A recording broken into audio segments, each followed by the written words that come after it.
ஜோதி அருட்பெரும் ஜோதி தனிப்பெருங்கருணை அருட்பெரும் ஜோதி நெடுகின்ற மாமரையும் நெடுமாலும் திசைமுகனும் நிமல வாழ்க்கை நாடுகின்ற முனிவரரும் உருத்திரருந்தேட அருள் நாட்டங்கொண்டு பாடுகின்ற இயடியாருளம் விரும்பி ஆனந்த படிவமாகி ஆடுகின்ற மாமணியை ஆரமுதை நினைந்து நினைந்து அன்பு செய்வாம். ஓம் பெரியோர்களே, எல்லாம் வல்ல அருட்பெருஞ்சோதி ஆண்டவருடைய தனிப்பெருங்கருணையினாலே நாம் எல்லோரும் திருவருட்பிரகாச வள்ளலார் அருட்பெருஞ்சோதி ஆண்டவருடைய விழாவிலே கலந்து கொண்டிருக்கின்றோம். இந்த விழாவிலே 2 விதமான உணவு வழங்கியிருக்கிறார்கள். ஒன்று அவியுணவு, இன்னொன்று செவியுணவு. இந்த 2 உணவில் எந்த உணவு சிறந்ததுன்னா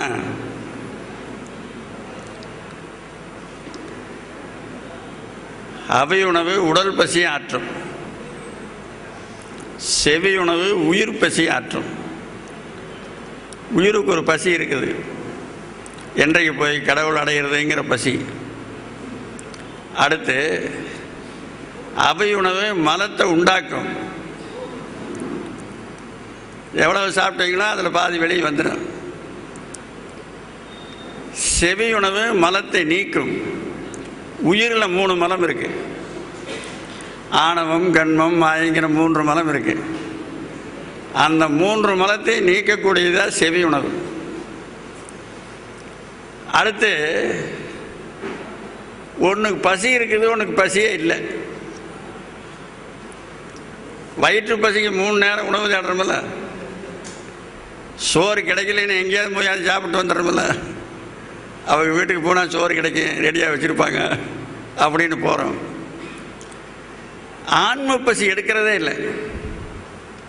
வள்ளலார் சொல்கிற பசித்திருங்கிறது அந்த பசி தான்.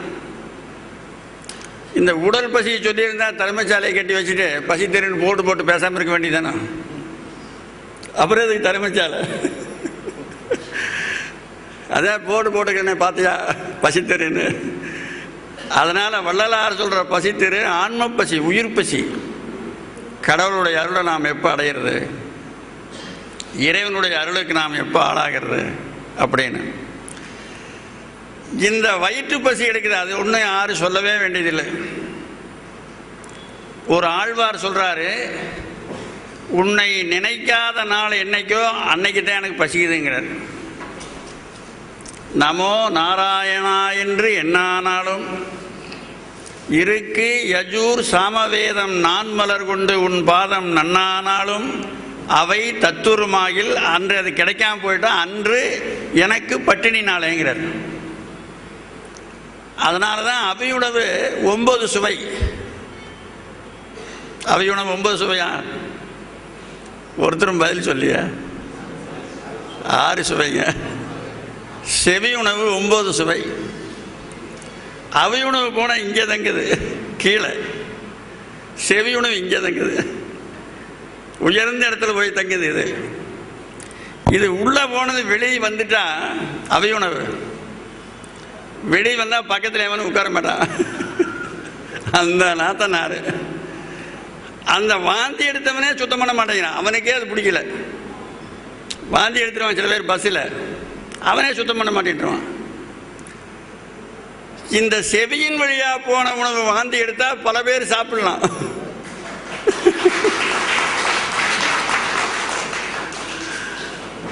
பல பேருக்கு இன்பத்தை கொடுக்கும், பல பேருடைய நோயை நீக்கும்.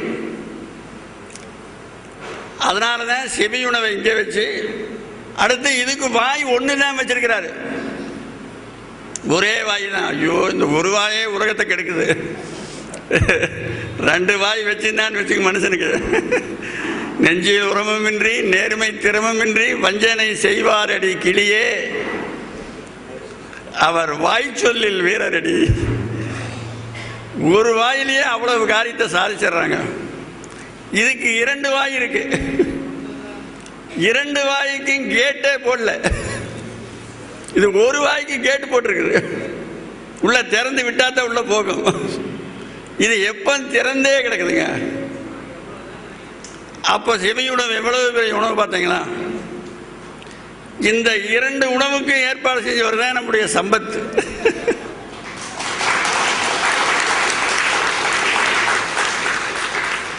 நாங்க பல இடத்துல சாப்பாடு போடுறோம், வயிற்றுக்கு மட்டும்தான் சோறு போடுறோம், செவி உணவு கொடுக்கறது இல்லை. சிதம்பரத்திலே மட்டும்தான் செவி உணவு கொடுப்போம். அங்க அதுக்கான வசதி இடம் இருக்கு. அதனால அங்க செவி உணவு அவி உணவு 2 கிடைக்கும். மற்ற அன்னதானங்கள் எல்லாம் செவி உணவே கிடையாது. அப்படி ஒரு நாள் ஆவுடையார் கோயில்னு ஒரு கோயிலில் முதல் வருஷம் 3 வருஷம் 3 நாள் நடத்தினோம். சன்மார்க்க ஜெகத்குரு சங்கரையா வந்து தான் நடத்தி வச்சாங்க. சன்மார்க்க ஜெகத்குருன்னு இவருக்கு பேர். புதுக்கோட்டை மாவட்டத்தையே சன்மார்க்கமாக மாற்றிக்கிறாரு. இவரால் என்ன நன்மைங்கன்னா, வாடிமனைப்பட்டின்னு ஒரு ஊர் பூரா ஜெய்வமாக்கிக்கிறார். ஒரு ஊர் பூராங்க, அத்தனை பேரும் அந்த ஊர்ல ஆடு வளர்த்துறதில்லை, கோழி வளர்த்துறதில்லை. உண்மை இன்னைக்கு இருக்கு. ஆடு கோழி வளர்த்த மாட்டாங்க. வளர்த்தி அதை விற்கணுமில்ல, அப்புறம் அவன் போய் திம்பானல்ல. அப்புறம் வாரத்தில் ஒரு நாளைக்கு மாட்டுக்கு லீவு. எங்கேயாவது கேள்விப்பட்டுக்கிறீங்களா? இது இவருடைய வேலை தாங்க. உயிர் உறவுன்னு ஒரு அருமையான நூல் எழுதிக்கிறாரு. புதுக்கோட்டை மாவட்டம் பூரா ஐயா தான். எந்த கிராமத்தை அவர் கால்படாத இடமே இருக்காது. அவங்க தான் வந்து அங்கே 3 நாள் நடத்தி வச்சாங்க. புதுக்கோட்டை மாவட்ட கலெக்டர் வந்து தான் அன்னத்தை ஆரம்பித்து வச்சார். ஆனால் கூட்டம் வரல. ஒரு நாள் தான் கூட்டம் வந்து, அதோட பாதி ஒரு நாள் ஆக்கிட்டோம். அதுபோல் செவி உணவு அவசியம் கொடுக்கணும். அதனால் என்ன லாபம்னா, வள்ளுவர் சொல்கிறார், அல்லவை தேய கெட்டதெல்லாம் ஒழிஞ்சு போயிடும், அறம் பெருகும். நல்லவை நாடி இனிய சொன்னா, என்னது சொன்னேன்னா, கெட்டது பூரா அழிஞ்சு நல்லது பூரா வரும். இப்ப வள்ளலாருடைய நெறியில திரைன்னு ஒரு சொல்லு வருது. திரை, திரைன்னா என்ன? திரைனா இதை இங்க தொங்குது பாரு, இதெல்லாம் திரைதாங்க. திரைதான், எதுவும் திரைதான். திரைனா துணி தொங்க விடுறோம்ல, அதுக்கு திரைதான் பேரு, திரை. அடுத்து கடல்ல சுருண்டு சுருண்டு வீசுதல்ல, அதுக்கு பேரும் திரை தான். அப்புறம் ஒரு அரசனுக்கு கொண்டு கப்பம் கட்டுறோம்ல, அதுக்கு பேரும் திரை தான். ஆனா வள்ளலார் சொல்ற திரை என்ன செய்யுதுன்னா, ஆன்மாவை நமக்கே தெரியாம மறைச்சிருது, நம்ம யாருன்னே தெரியாம மறைச்சிருது.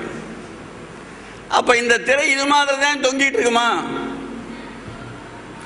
இது மாதிரி தான் தொங்கிட்டு இருக்குது வடலூர்ல 7 திரை 7 நேரத்தில். அப்ப அதுதான் திரையா அப்படின்னா இல்லை, அது மட்டுமே தெரியல. இப்போ உங்களுக்கு எல்லாரும் உடம்பு இருக்குல்ல, உடம்பு யாராவது உடம்பு இருக்கிறது தெரியாத ஆள் இருக்கா? மென்டல் டிசார்டர் இருந்தா தெரியாது, அதுக்கு தான் கேட்டோம். உங்க உடம்புல பெரிய உறுப்பு எது?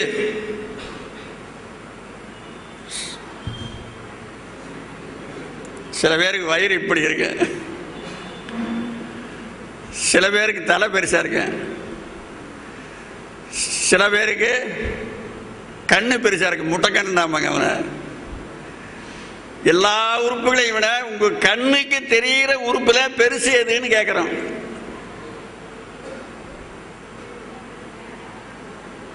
எது? யாரு?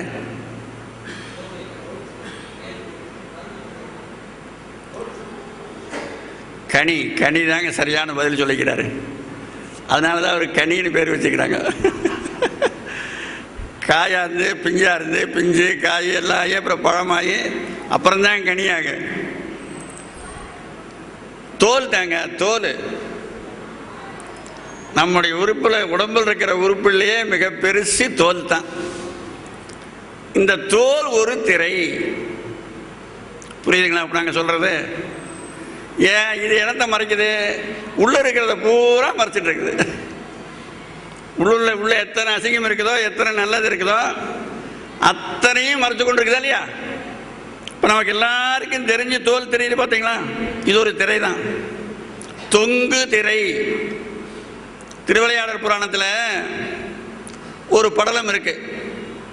நாமெல்லாம் வாலிபமாக இருந்து வயோதிகனாகி அப்புறம் கிழமாவோம். அவர் சொக்கநாதர் என்ன ஆனார்? கிழமா வந்து வாலிபனாகி குழந்தையானார்.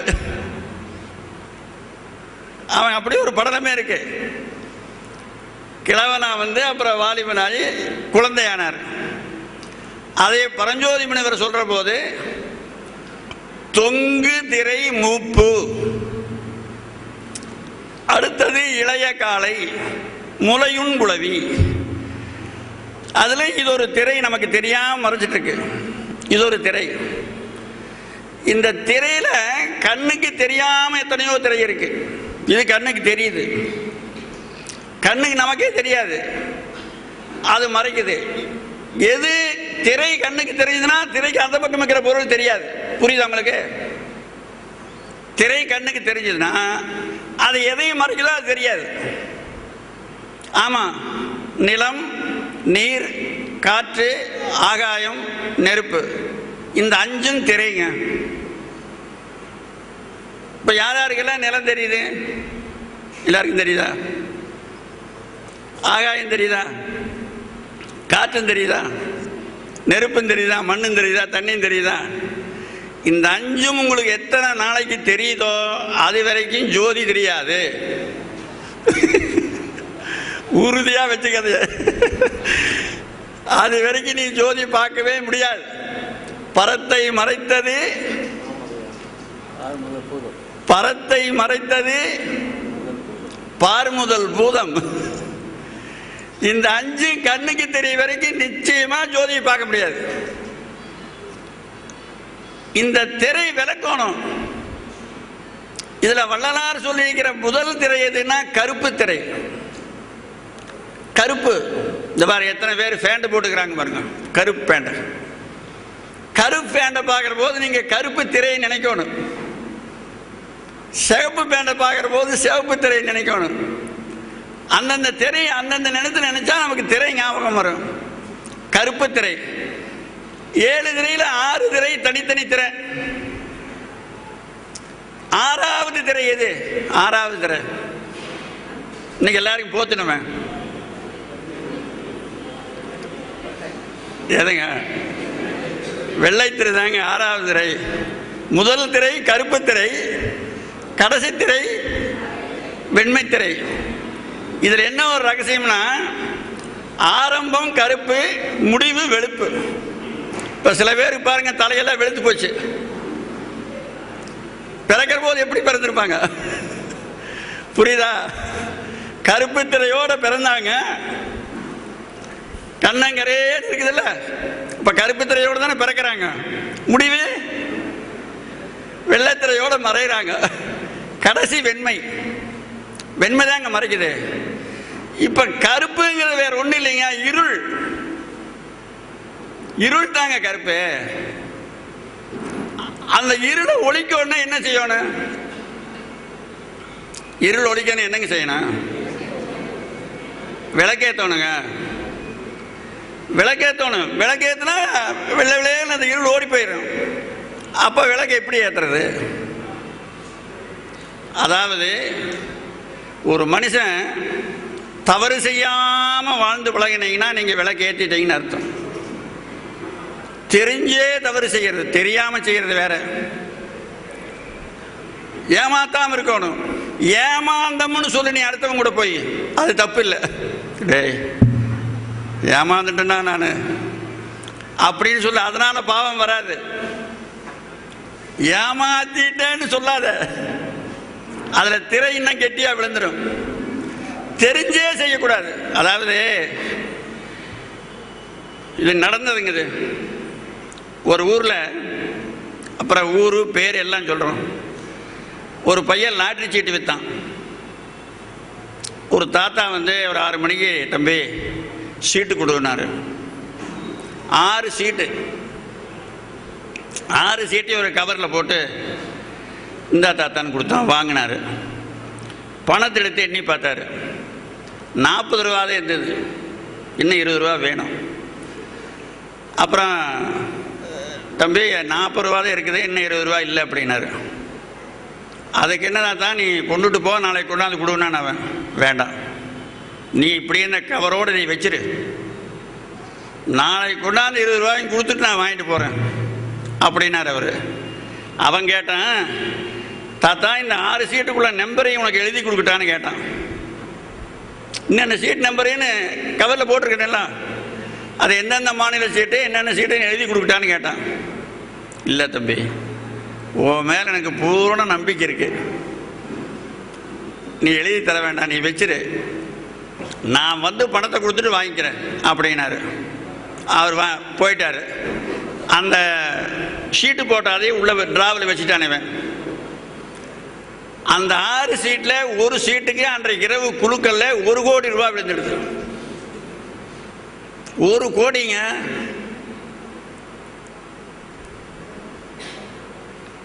இப்போ இந்த பையன் நினைச்சா எந்த சீட்டு விழுந்துருக்கு அதை பதுவை எடுத்துட்டு இன்னொரு சீட்டை வச்சிடலாமல்ல, அவன் எழுதியும் வாங்கிட்டு போறீல, விழுந்திருக்குதுனே இவர் கூட சொல்லாம விட்டுலாமல்ல. எது வேணும் அவன் செய்யறதுக்கு உண்டான வாய்ப்பு இருக்குது, தவறு செய்வதற்கு உண்டான வாய்ப்பு நிறைய அதில் இருக்கு. எழுதிட்டு போய் தான் ஏமாற்ற முடியாது. பணமும் கொடுக்காம போய்க்கிறாரு. தாத்தா நீ 4 சீட்டுக்கு தான் பணம் கொடுத்தா, அந்த 4 சீட்டு 2 சீட்டு மிச்சம் இருந்தா அது ஒரு சீட்டுக்கு தான் விழுந்துக்குன்னு சொல்லாமல்ல. நீ பணம் கொடுக்காத சீட்டுக்கு விழுந்துக்குன்னு அந்த வாய்ப்பும் இல்லை. அவன் காலையில் யார் வாங்கிட்டு போனாங்கன்னே தெரியாது. டவுனில் வாங்கிட்டு போனா எவன் தான் வாங்கிட்டு போனா தெரியும். மாலையில் 6 மணிக்கு அவர் வராரு. தம்பி இந்த 20 ரூபா பணத்தை எடுத்து கொடுத்தாரு, வாங்கிட்டான். அந்த கவர் எடுத்து கொடுத்தான். கவர் எடுத்து கொடுத்துட்டு அந்த பையன் கொஞ்சம் கூட பதறாம, தாத்தா பத்திரமா கொண்டு போ தாத்தா அப்படின்னா. ஏன் தம்பி, நீ நேற்றுக்கு வாங்கின ஒரு சீட்டுக்கு 1 கோடி ரூபா விழுந்திருக்கு தாத்தா. இவனெல்லாம் மனுஷன், இவனெல்லாம் திரையை விளக்கிறதுக்கு முயற்சி பண்றான்னு அர்த்தம். திரை சும்மா விலகு, இப்படிப்பட்டவங்க தாங்க திரை இருள் விலகு. அந்த பையன் பேரு சேகர். இது நடந்தது கேரளாவில். தமிழ்நாட்டில் இருக்கிற உங்களுக்கு எப்படி தெரியும்னா, பத்திரிகையில் வந்தது, தினமணியில் வந்தது இந்த செய்தி. அப்ப எவ்வளவு பெரிய தவறு செய்யக்கூடிய வாய்ப்பு கிடைக்கிற போது நீங்க தவறு செய்யாம இருந்தீங்கன்னா அகத்துல விளக்கேத்துறீங்கன்னு அர்த்தம். இருள் விளங்க. அப்புறம் எப்படித்தான் உள்ளத்துல இருக்கிற இருளை விளக்கிறது? ஒரு ஊர்ல ஒரு ஹோட்டல், அவர் ஒரு விரதம் வச்சிருந்தார். அந்த ஹோட்டல் முதலாளி முதல்ல யாரு சாப்பிடுறாங்களோ அந்த காசை உண்டியில் போட்டுருவார். வள்ளலாருடைய தர்மத்துக்கு, வள்ளலாருக்கு. அது 6 மாசத்துக்கு ஒருக்கா 3 மாசத்துக்கு எடுத்து வடலூர் கொண்டாந்து அன்னதானம் பண்ணிடுவார். முதல்ல யார் 10 ரூபாய்க்கு சாப்பிட்டாலும் சரி, 5 ரூபாய்க்கு சாப்பிட்டாலும் சரி, ஒரு டீ சாப்பிட்டாலும் சரி, காபி சாப்பிட்டாலும் சரி, என்ன சாப்பிட்றாங்களோ முதல் பில் எதுவோ அது உண்டியில் போட்டுருவாரு. இதே பழக்கம் இருக்கு. ஒரு நாள் காலையில் 6 மணிக்கு ஒரு பஸ் வந்து நிக்குது. பஸ்ல இருந்து 50 பேர் இறங்குறாங்க. 50 பேர் இறங்கி உள்ள போயா என்ன இருக்கு? காலை ஆகாரம் பொங்கல் இருக்கு, இட்லி இருக்கு, வடை இருக்கு, பூரி இருக்கு அப்படிங்க. எல்லாம் போய் சாப்பிடுங்கட்டார் கூப்பிட்டு வந்தவர். எல்லாம் போய் சாப்பிட்டாங்க. அந்த பில் போடுற ஆள் போய் ஒவ்வொருத்தராக கேட்குறாரு, தேங்காங்க உங்களுக்கு எவ்வளோங்க பில்லு? இது அங்கே போய் கேளுங்க. ஏங்க உங்களுக்கு எவ்வளோங்க பில்லு, இது அங்கே போய் கேளுங்கிறான். அத்தனை பேர் அந்த ஒரே ஆள் கூட சொல்கிறான். அப்புறம் அங்கே போய் கேட்டால் நாங்கள் 50 பேருங்க, எல்லாருக்கும் ஒரே பில்லாக போட்டுருங்க.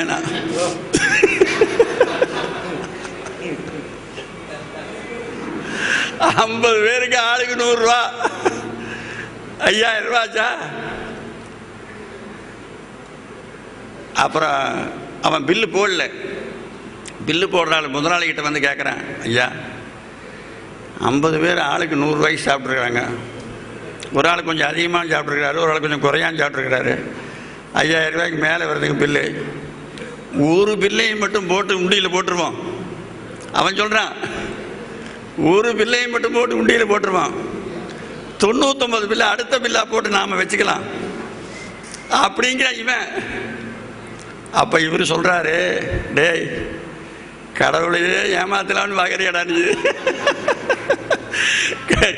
கடவுளை ஏமாற்ற முடியுமாடா?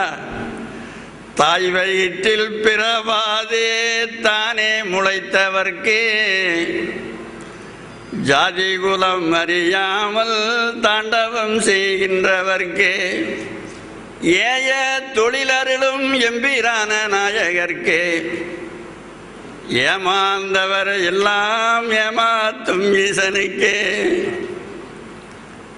நீ நம்மளை ஏமாத்தினான்னு பார்க்குறியா நீ இறைவனை? அவர் நம்மளை ஏமாத்திட்டு வர்றா. ஏமாந்தவரை எல்லாம் ஏமாத்தும் ஈசனுக்கு. தெண்டன், தெண்டன் என்ன? யாராவது சொல்லுங்க பார்க்கலாம். தெண்டன் என்னங்க? உன்னை பெற்று வளர்த்துந்தே தெண்டமிடா அப்படிங்கிறாங்களா? அதா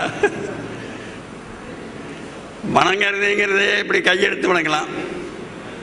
இது கைங்கிறது கை கூப்புதல் தான், இது வணக்கம் இல்லை. தலை தான் வணங்கணும். தலையே நீ வணங்காய்ங்கிறார் திருநாவுக்கரசர். தெண்டம்ங்கிறது கீழே திடீர்னு விழுகிறதுங்க, அடியற்ற மரம் போல விழுந்து வணங்குறது. பார்த்தா அப்பவே அதே இடத்துல விழுந்துடணும். கையை மடக்கி காலை மடக்கி இந்த இடம் சுத்தமாக்குதா, விழுகலாமா, சட்டையில் மண் ஓட்டுமா ஒட்டாதான்னு பார்த்தெல்லாம் விழக்கூடாது. விழக்கூடாது, திடீர்னு அப்பவே விழுகணும். திருஞான சம்பந்தர் திருக்காலத்தி போனார். திருக்காலத்தி அங்கே போய் சுவாமியை பார்த்து கும்பிட்டாரு. பார்த்து கும்பிட்டு கொஞ்சம் முன்ன அடைய வச்சு இப்படி திரும்பி பார்த்தாரு. ஏன்னா திருக்காலத்தில இடது பக்கம் அம்பாள் உருவம் இருக்கு, வலது பக்கம் கண்ணப்ப நிற்கிறாரு. இவர் வலது பக்கம் நின்று கும்பிட முடியும், அதனால இப்படி பார்த்தா தெரியல.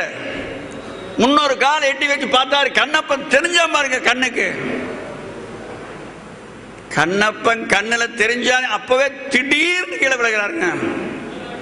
கும்பிட்டார்னே சேக்கலார் சொல்லல, மெய்வேடர் பெருமானை கண்டு வீழ்ந்தார்.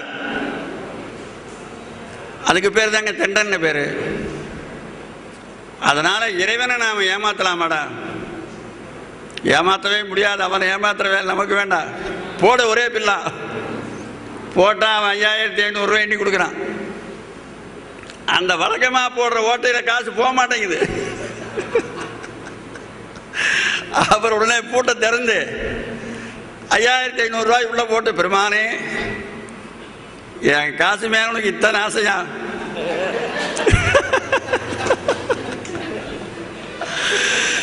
பாருங்க, வீட்டுக்கு ஆசைப்பட்டவரை வீட்டை விட்டு விரட்டியே, வீட்டுக்கு ஆசைப்பட்டவரை வீட்டை விட்டு விரட்டி ஓட்டாண்டியாய் உலகில் ஓட்டாண்டியாக்குவான்னு சொல்றாங்க பாட்டு. மாசு பறித்தவர் கையில் காசு பறிப்பானுங்கிறாரு.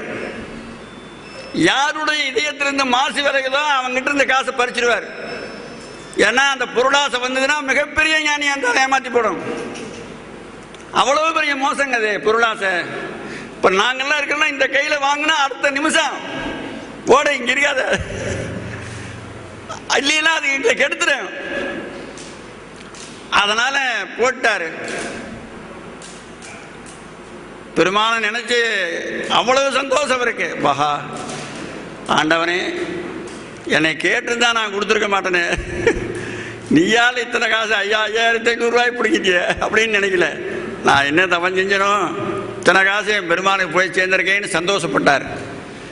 அன்றைக்கு மாலையில் 5 பஸ் வந்து நிற்குதுங்க. பார்த்தீங்களா? ஒரு பஸ் காசைத்தானே பிடுங்கினாரு. இப்போ 5 பஸ் வந்து நிற்கிது. அதனால தவறு நமக்கு தெரிஞ்சே இப்போ அவன் தவறு செய்யலாம். இவன் ஹரிச்சந்திரன், இவன் தான் இப்போ நம்ம நாட்டில் வாழ்ந்து கொண்டிருக்கிற ஹரிச்சந்திரன். இவன் எங்கே இருக்கிறான்னு பார்க்க நினைக்கிறீங்களா? திருப்பனந்தாள் போங்க. திருப்பனந்தாளில் துர்கா பவன் ஒரு ஹோட்டல். இன்னைக்கு அது நடைமுறையில். இந்த உலகத்தில் வாழ்ந்து கொண்டிருக்கிற ஹரிச்சந்திரன் அவன். எப்பவோ வாழ்ந்த ஹரிச்சந்திரன் கதை படிச்சு என்ன பண்றது? அதனால தவறு செய்யறது, மற்றவர்களுடைய துன்பத்தை கண்டு எங்க அன்பர் ஒருத்தர் போர் தோண்டிட்டு, அந்த போர் கீழஞ்சாறு இலைக்கு தோறு போட்டுருந்தாங்க. அது பூரா மண், வெள்ளாத்தங்கரையில் பூரா மண். ஒரு 10-15 அடி தோண்டி தான் கீழே மோட்டர் வைக்கணும். அதுக்கு இந்த சிமெண்ட்லேயே உரை இறக்குவாங்க. தோண்டிட்டு தான் உரை இறக்கணும். இந்த போர் தோன்ற போது மண் சரிஞ்சு திடீர்னு கீழே விழுந்துடுது. 1 லாரி மண்ணுக்கு மேலே விழுந்துடுது உள்ள. பல பேர் எந்திரிச்சு நின்றுட்டாங்க. ஒரு பையன் எழுந்திரிச்சு இப்படி கையை நீட்டினா கைக்கு மேலே மண் வந்துடுது. ஒருத்தன் தான் மண்ணுக்குள்ளே மாட்டிட்டான். அத்தனை பேர் ஓடி போய் கை தெரிஞ்சாலாம் தலை தெரிஞ்சாலாம் பிடிச்சி இழுத்துட்டு அப்புறம் ஓடி போய் கூட எடுத்துட்டு வராங்க. இந்த போருக்கு உரியவர் அங்கே இருந்தார். அவர் தனக்கு வந்தாங்க கூட அப்படி வேதனைப்பட்டிருக்க மாட்டாருங்க. கல்லை எடுத்துட்டு இதயத்தில் குத்திட்டு அழுது, நம்ம நிலத்துல வேலை செய்யற போது இப்படி ஒரு ஆபத்து வந்துடுது, ஒரு குடும்பத்தில் இருக்கிற வாரிசு அழிஞ்சு போச்சு அப்படின்னு குத்திட்டு அழுது அழுது அப்படியே மயங்கி கிடக்கிறார் அவரு. அந்த மண்ணை பறிச்சு அந்த பையனை எடுத்துட்டாங்க பத்திரமா. பையனுக்கு உயிர் இருக்குது. அவன் வந்து சொல்றான், தாத்தா அழுகாதீங்க, நான் மேலே வந்துட்டேனுங்கிறான். அவன் நல்லா இருக்கிறான். அவன் மண்ணுக்குள்ள மூடினான் பாரு, அவன் கொண்டு போய் இவர் ஆஸ்பத்திரியில சேர்த்துறான். என்னங்க கருணை அப்புறம் எங்கேங்க இருக்குது? பிறர் துன்பத்தை கண்டு இறங்க வேண்டாம். இறக்கம் வந்தா தாங்க. இப்போ இந்த டிரைவ் ஓட்டுறாங்களே, வண்டி ஓட்டுறாங்களே, காரு இதெல்லாம் ஓட்டுறாங்க பாருங்க. உங்களுக்கு இரக்கம் மட்டும் வந்துட்டா என்ன முதல்ல வர வேண்டிய இரக்கம்? உங்க குடும்பத்தில் இருக்கிறவங்களை முதல் புரிஞ்சுக்கணும். மனைவி புரியாத கணவர் எத்தனையோ பேர் இருக்கிறாங்க.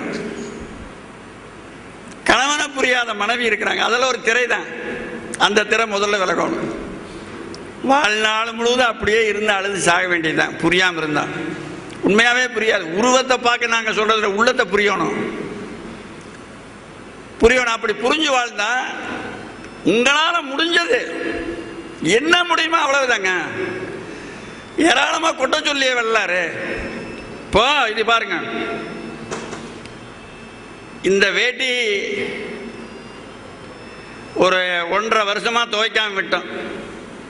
எத்தனை கருப்பா இருக்கும். இந்த மைக்கு தோத்து போயிடும். அத்தனை கருப்பாயிடுது. இது வெள்ளையாக்குறது எப்படிங்க? இது வெள்ளையாக்கணும்னா மின்னல் அடிக்குது, டிட்டர்ஜென்ட் கேக்குங்கிறான், அது போட்டால் வெள்ளையாயிரும். இன்னொரு ஆள் சொன்னா எனாமல் பெயிண்ட் ஒரு டின்னு வாங்கிட்டு வாங்க, எனாமல் பெயிண்ட் ஒயிட். அவன் வாங்கிட்டு வந்து கொடுத்தான். 4 மூளை இழுத்து கட்டிட்டு 4 கோட்டு அடிச்சு வேட்டி எடுத்து கொடுக்குறான். நிற்கிது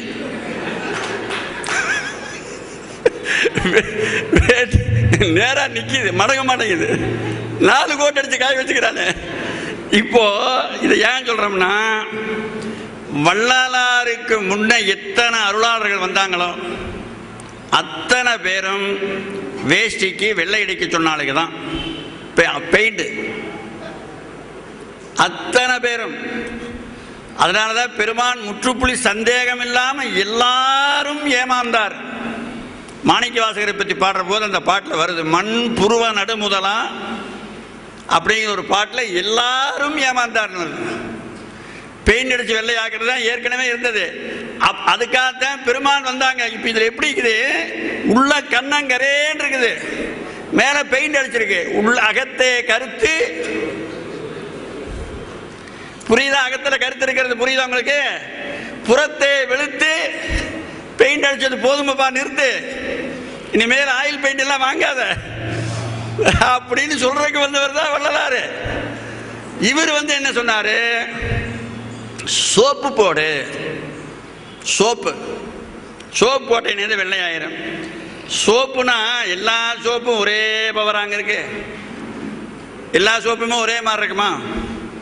நாங்கள் சேலத்தில் ஒரு இடத்துல பேசணும். சேலத்தில் ஒரு ஆள் கொண்டாந்து ஒரு சோப்பை கொடுத்தாரு. அது ஒரு சினிமா நடிகையினுடைய படம் போட்டிருந்தது.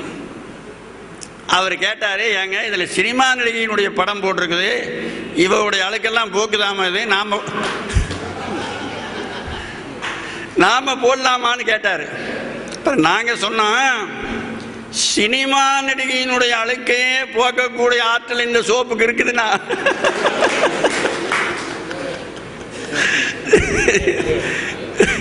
நிச்சயமா உன்னுடைய அழுக்க போக்கிறோம், தைரியமா போடு அப்படின்னா. அதுபோல இந்த சோப்பு, இது ஞாபகமா கேளுங்க. என்ன ஞாபகம்னா, இது விளையாட்டுக்காக சொல்றது இல்லை, வினைக்காக சொல்றோம். இந்த சோப்பு தாங்க மந்திரங்கள். மந்திரம் இருக்குல்ல, மந்திரம் சிவாய நம, பெருமாள், எத்தனையோ மந்திரம் இருக்குல்ல, அருட்பெருஞ்சோதி மகாமந்திரம் இருக்குல்ல. இந்த மந்திரங்கள் எதுன்னா சோப்பு தான். இப்போ சில பேர் சோப்பை மட்டுமே போடுறாங்க, அருட்பா மட்டுமே படிக்கிறாங்க, தேவாரம் மட்டுமே படிக்கிறாங்க. அழுக்கு போகுமா? சோப்பை மட்டும் போட்டா அழுக்கு போகுமா? அழுக்கு ஆகும். அட கையில தூக்க முடியாது, வளவளன்னு பிடிச்சி ஊழமூக்காட்ட பிடிச்சிக்குவேன் சோப்பு. அழுக்கு ஆகுமா தவிர சோப்பு மட்டும் போட்டா அழுக்கு போகவே போகாது. எத்தனை பேர் எங்களுக்கு தெரிஞ்சு வைக்கிறாங்க, அகவல் பூரா பாடம் பண்ணிக்கிறாங்க.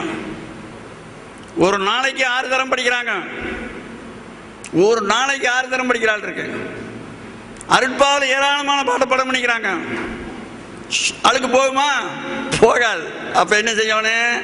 தண்ணி ஊத்தணும். தண்ணி சோப்புன்னு சொன்னா தாங்க அழுக்கு போகும். இப்போ இந்த துணி விளக்கறதுக்கு தண்ணி சோப்புன்னு தெரிஞ்சு போச்சு. உள்ளம் விளக்கறதுக்கு என்ன செய்யறது? துணி வெளுக்க மண்ணுண்டு எங்கள் முத்து மாறி, இந்த மனம் விளக்கறதுக்கு என்ன செய்யறதுன்னு கேட்டார்ல மகாகவி பாரதி. இந்த மனம் விளக்கறதுக்கு என்ன சோப்புன்னா அதாங்க மந்திரங்கள். மந்திரங்கள்லயே நம்முடைய தமிழ் மொழியில உயிரெழுத்து எத்தனை? யாராவது சொல்லி பார்க்கலாம். 100 மார்க். 100 மார்க்கு.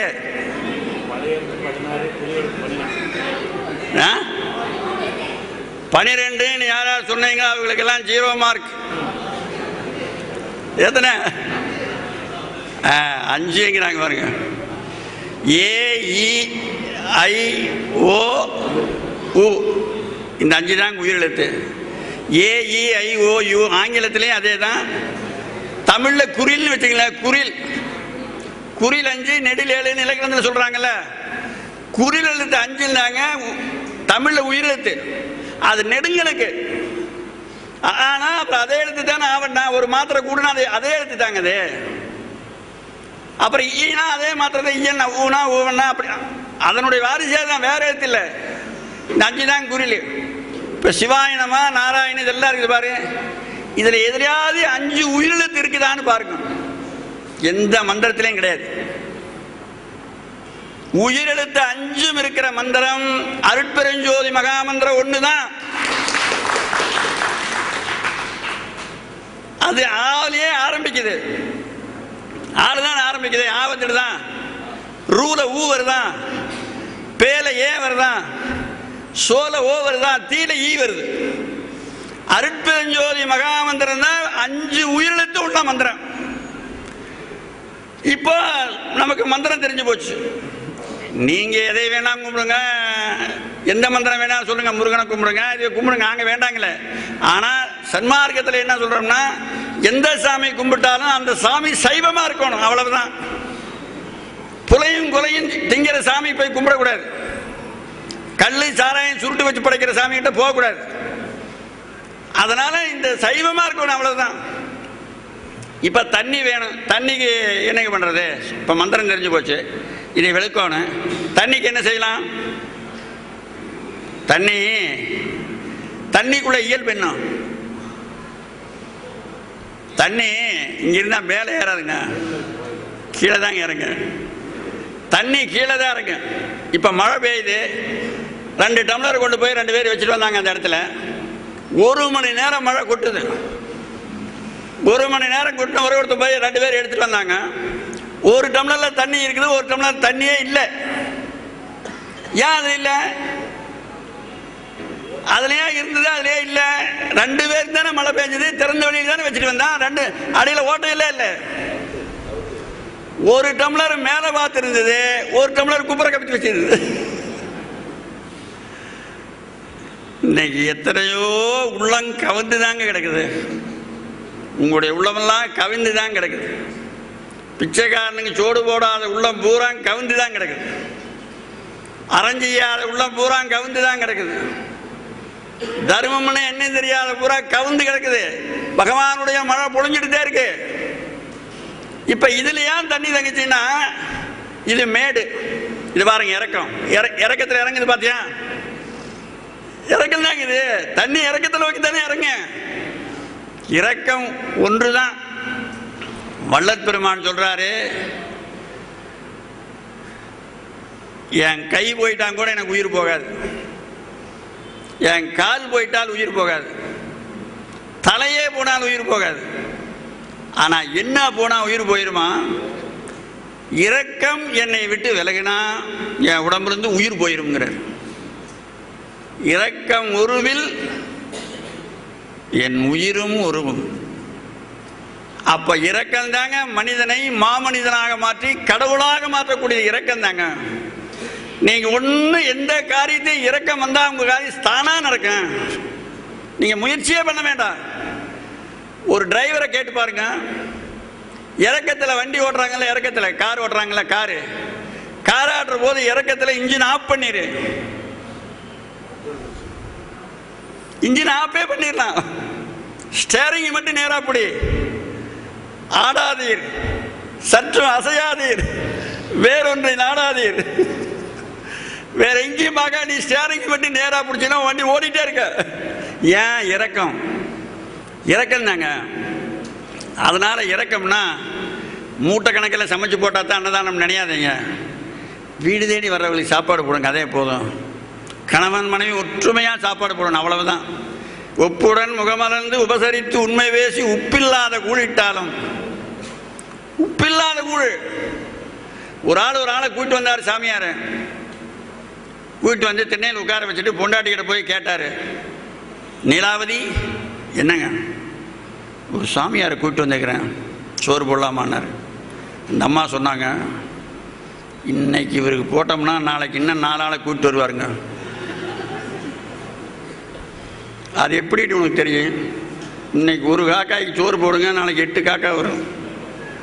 அதனால தான் நான் காக்காய்க்கே சோறு போடுறதில்லை. சரி, கூட்டிகிட்டு வந்தாச்சு, எப்படியா கொஞ்சம் போட்டுருவாங்க, கொஞ்சம் அந்த வேலையே ஆகாதுங்க, போக சொல்லுங்க. இல்லைடே, எனக்கு கொடுக்குறத கூட நான் கொண்டு கொடுத்துட்றேன் அவருக்கு அப்படின்னாரு. அப்போ நீ கொண்டு போய் கொடுத்துட்டு அவர்கிட்ட நல்ல பேர் வாங்கிக்கணும், எனக்கு கெட்ட பேர் வரணுமா அப்படிங்கிறாங்க அந்த அம்மா.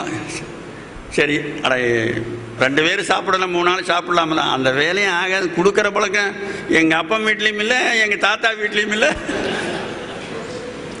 நீ என்ன புது பழக்கத்தை உண்டாக்குற அப்படிங்கிற அந்த அம்மா. அப்புறம் சரிட்டு, சரி அப்போ நீ போய் சாமியாரை போக சொல்லிடுனாரு. நீ கூட்டிகிட்டு வந்து நல்ல பேர் வாங்கிக்கணும்,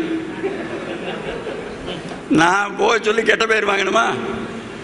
பொண்டாட்டி ஒரு மூதேவி சண்டாளி சூர்பனகையாட்டு இருக்குது அப்படின்னு அவன் திட்டிட்டு போக மாட்டேன்னு நான் போக சொல்ல மாட்டேன் அப்படின்ட்டான் அந்த அம்மா. அப்புறம் சரி, என்னதான் செய்யலாம், அதுக்கு ஒரு வழி சொல்லு. நீயும் போக சொல்ல வேண்டாம், நானும் போக சொல்ல வேண்டாம், 2 பேரும் போக சொல்லாமல் சாமியார் போகிறக்கு ஒரு வழி இருக்குதுன்னா என்னன்னு கேட்டான். என்னை திட்டுங்க, என் கூட சண்டை போடுங்க. உடனே இவன் திட்டுற காரணம், அவளே திட்ட சொன்னா அப்புறம் திட்டுறக்கு என்ன வலிக்குது? இவன் திட்டினாத்தான் ஆபத்து. அவளே திட்ட சொன்னா கண்ணா பின்னாடி திட்டுறான். ஒரு சாமியாருக்கு சோறு போடாத முன்னாடி கட்டிட்டு வந்த மாதிரி அப்படிங்கிற இவன் கேட்குட்டேன்னு. அப்புறம் உட்காந்துருந்தாரு சாமியார், கீழே காலை தொங்க போட்டு உட்காந்துருந்தாரு. 1/2 மணி நேரம் திட்டிட்டு வந்து பார்க்குறான், சாமியார் போயிட்டாரானே, நீட்டி படுத்துருக்கிறாரு.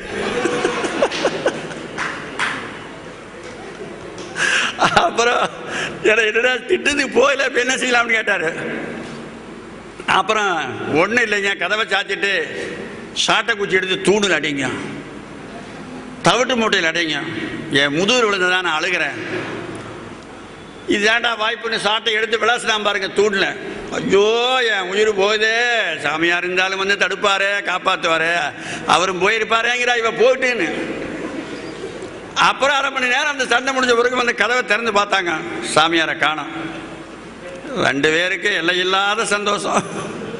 அதுக்கு பிறகு சோறு சாம்பார் ரசம் குழம்பு எல்லாம் கொண்டாந்து அங்கே வச்சு வெளியே திண்ணையில் வச்சுட்டு, இது 1 மணி நேரம் லேஸ்ட் ஆகி போச்சு, அவங்க போட்டு சாப்பிட்டுக்கலாம், அவங்க போட்டு சாப்பிட்டுக்கலாம். 2 பேரும் போட்டு சாப்பிட்டாங்க. அப்போ சாப்பிட்ற போது அந்த அம்மா சொல்கிறான், என்னால் தான் சாமியார் போனாருங்கிறான். நீ என்னடி பண்ணின்னு கேட்டா, நான் தானே சிரிக்காமல் அழுதேன். சிரிக்காமல் அழுதாளாமா இவன். இல்லைடே என்னால் தாண்டி போனார், நீங்கள் என்ன பண்ணீங்கன்னா, நான் தாண்டி வலிக்காமல் அடித்தேன். இவன் வலிக்காமல் அடித்தேன் பார்த்தியாங்கிறான், அவன் சிரிக்காம அழுதம் பார்த்தியான்னா. சாமியார் வீட்டு மேலே ஏறி உட்காந்து நான் போகாம இருக்கிற பார்த்தியா.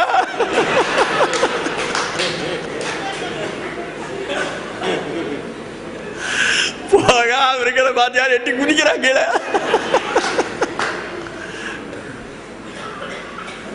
சங்கரா சங்கரா சம்போ சிவசங்கரா சங்கரா சம்போ. சுவாமி சாப்பிடுங்க சாமி அப்படின்னா இவன், டே உன் ஜோத்தை நாய்க்கு வை, நாய் திங்காதரா உன் ஜோத்தை. நாய் திங்காது, அன்பில்லாத கையில் சோறு போட்டால் நாய் திங்காது.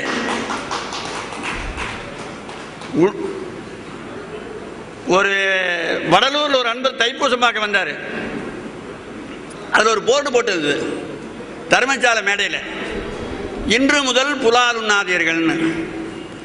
அவர் யோசனை பண்ணார், இது என்னடா அது புலால் உண்ணாதீர்கள்னு போட்டுருந்தா நம்ம என்னைக்கு வேணாலும் அந்த விரதத்தை எடுத்துக்கலாம், இன்று முதல் உண்ணாதீர்கள் போட்டிருக்கிறானே, அதனால் இன்னைக்கே அந்த விரதத்தை எடுத்துடலாம்னு எடுத்துட்டாரு. சூடத்தை வாங்கி கொளுத்தி விட்டு தர்மசாலையில் போய் கொளுத்தி விட்டு, சுவாமி இன்னையிலேருந்து நான் செய்வேன், ஆனால் என் பொண்டாட்டி பிள்ளை என்னை வற்புறுத்தினாங்கன்னா நீ தான் காப்பாற்றணும் அப்படின்னு வேண்டிட்டான்.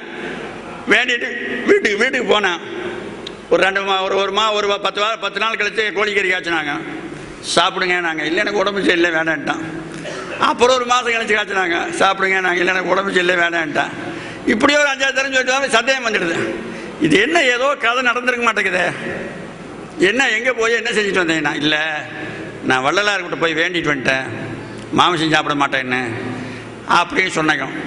உடனே அவங்க சொன்னாங்க, நீ வள்ளலார்கிட்ட விரதம் எடுத்ததை எங்களுக்கு நிரூபித்து காட்டு, அப்போ நாங்கள் உண்மையாக நம்புறோம். எப்படி நிரூபிக்கணும்னு கேட்டாங்க. உண்மையாக நடந்ததுங்க, இது பொய்யே இல்லை. உனக்கு கொடுக்குறோம்ல சோறு, இதை ஒரு தட்டில் போடுறோம், எலும்பெல்லாம் நிறைய அள்ளி வைக்கிறோம், அப்படியே எடுத்துட்டு போய் எல்லாரும் போய் நாய்க்கு வைப்ப, நாய்க்கு வச்சோம்னா நாய் தின்னுடுதுன்னா நீ விரதம் எடுக்கலைன்னு அர்த்தம். ஏங்க கருதிங்காத நாய் இருக்குமா? எவ்வளவு பெரிய சோதனை வந்து பாருங்க. அந்த நாய் திங்கினா நீ விரதம் எடுத்தது உண்மை அப்படின்னு இவங்க சொன்னாங்க. அப்ப இவர் சொன்னாரு, நாய் தின்னுட்டா நானும் கூட சேர்ந்து தின்னுறேன், நாய் திங்கினா இன்னைக்கு வச்சிருக்கிற குழம்பையே நீ யாரும் திங்க கூடாது, இன்னையிலிருந்து நம்ம வீடே சைவமாயிரணும் அப்படின்னு சொன்னாரு. உடனே எல்லாம் சேர்ந்து தூக்கிட்டு போய் நாயா திங்காம இருக்கேன் அப்படின்னு கொண்டு போறாங்க. மோந்தே பார்க்கலீங்க, மோந்தே பார்க்கல. சரி அவங்க நாய் தான் போது, அடுத்த நாய் கொண்டு வைக்கிறாங்க, அந்த நாய் போது பார்க்கல, அடுத்த நாய் கொண்டு அடுத்த நாய் போது பார்க்கல. அப்ப பெருமானவர்களை காப்பாத்தினாரா இல்லையா? இந்த சைவ விரதம் எடுத்தவர் தான் சுவாமி மலையில சன்மார்க்க சங்கத்துக்கு இடம் கொடுத்தவர். சாமி மலையிலிருந்து கீழே இறங்குறீங்கல்ல, இறங்குனா சன்மார்க்க சங்கம் இருக்குல்ல, அதுக்கு இடம் கொடுத்தவர் அவர் தான். அதுபோல இந்த அன்பர் சொல்றாரு, டே உன் ஜோத்தை நாய் திங்காதுறாங்கிறாரு இந்த சாமியார். சுவாமி, ஔவையார் ஒரு பாட்டே பாடுறான், அன்பு இல்லாம போட்டா அந்த சோத்துக்கு என்ன பவர்னு. காண கண் கூசுதே, கை எடுக்க நாணுதே, மானொக்க வாய் திறக்க மாட்டாதே, வீணுக்கு என் உடம்பெல்லாம் பற்றி எரியுதே, ஐயையோ அன்பில்லாதவளிட்ட அமது. அவர் போயிட்டாரு, கோவிச்சுட்டு உன் ஜோரே வேண்டா போட மோத்திர முடிக்கலான்னு ஓடி போயிட்டாரு. இவங்க 2 பேரும் சாப்பிட்டாங்க. சாப்பிட்டுக்கிற போது இந்த அன்னைக்கு மொச்சக்கொட்டை புளிக்குழம்பு இப்படின்னு ஒரு மொச்சக்கொட்டை எடுத்து இப்படியும் அழுத்தினான் இவன். இந்த பருப்பு தெரிச்ச இந்த பொண்டாட்டி அமுத்துந்து அவன் நிலையில் போய் விழுந்துடுது. இதனால என்னங்க நஷ்டம்? உடனே அவன் மீசை முறுக்கிறானே, ஏண்டி என்னை என்ன நினைச்சிட்ட நீ? புருஷனா நினைச்சியோ, அவன் வீட்டில் மாடு மேய்க்கிறாளா நினைச்சியா? உன் கையில் இருக்கிற எச்ச வந்து என் இலையில் விழுகுது, எடுங்க உத்தராட்சத்தோட சட்டி எடுத்து நான் போறேன் ஜாமியாராங்கிறான். காசிக்கு போறேன் காலை விடு, காசிக்கு போறேங்கிறான். வேண்டாங்க, 4 பிள்ளை இருக்குதுங்க, பொண்டாட்டி தாங்க நானே, வேற யாராவதுமா? அட கை நான் எச்சி இல்லையே, கையில் இருக்கிறது தானே விழுந்தது, அந்த சோத்தை எடுத்து வச்சிருங்க, வேற சோறு போட்டு சாப்பிடுங்கிறான். இனிமேல் உன் கூட வாழ மாட்டேன் நான் அப்படின்னு கோவிச்சுட்டு போயிட்டான். ஒரு பாத்திரத்தில் சோத்தை வாங்கி திட்டு போயிட்டே இருக்கிறான். ஒரு வீட்டில் போனால் சோறு போட்டாங்க. இந்த பாக்கு மட்டை தெரியுமா உங்களுக்கு? பாக்கு மட்டை, கமுகு மட்டை, கமுகுலேயே ஒரு இலை இருக்கு, சாப்பிடுவாங்க, கெட்டியாக இருக்கும். அந்த வீட்டில் அந்த இலையை போட்டு போட்டாங்க. எனக்கு சட்டி வேணாங்க, இலையில் போட்டு சாப்பிடுங்க. நாங்கள் சாப்பிட்டான். அவர் சாப்பிட்ட உடனே இலையை தூக்குனான். இலையை தூக்கின உடனே அந்த அம்மா வந்து இலையை வாங்கினான். இந்த இலையை கொடுத்தேன் போயிட்டேன். இல்லையம்மா நான் கொண்டு குப்பையில் போட்டுடுறேன் அப்படின்னா. குப்பையில் போட்டுருவீன்னு தானே நான் வாங்குறேன், இந்த இலை என்னம்மா பண்ணுவீங்க? இது வரைக்கும் இந்த இலையில 100 பேர் சாப்பிட்டுருக்குறாங்க.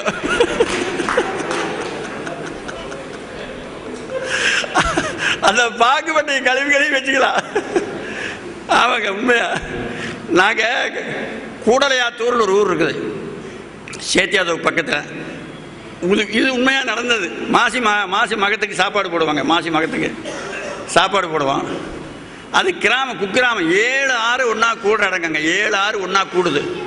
அதாவது மணியாறு, முத்தாறு, கோமுகி, கோபிச்சம், மயூரம், சின்னாறு, வெள்ளாறு, 7 ஆறும் கூடுற இடம். சுந்தரமூர்த்தி சாமிகள் பாடல் பெற்ற ஸ்தலம்.